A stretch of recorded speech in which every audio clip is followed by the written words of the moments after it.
வணக்கம் மக்களே.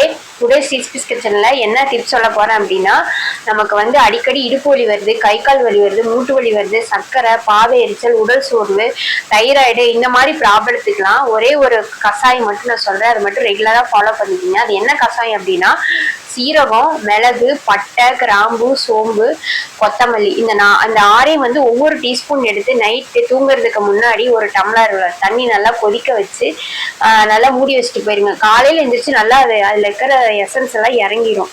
இதை நீங்க ரெகுலரா குடிச்சிட்டு வந்தீங்கன்னா உங்க உடம்புல இருக்கிற எல்லா கேஸுமே ரிலீஸ் ஆகி உடம்பு வந்து நல்லா தேக ஆரோக்கியத்தோட நல்லா புத்துணர்ச்சியாகவும் இருக்கும். நீங்க எந்த ஒரு டாக்டர்ட்டையும் போக வேண்டாம், எந்த ஒரு சைட் எஃபெக்ட் இருக்காது. இதனால இதை வந்து நான் அஞ்சற்பட்டியில இருக்கிறத மட்டும்தான் நான் சொல்லிட்டு இருக்கேன். இது வந்து நம்ம அஞ்சற்பட்டியில் இருக்கிறது மூலியமாவே நம்ம உடம்புல எல்லாத்தையுமே சரி பண்ணிக்கலாம். அடுத்த டிப்ஸோட உங்களுக்கு சந்திக்கிறேன்.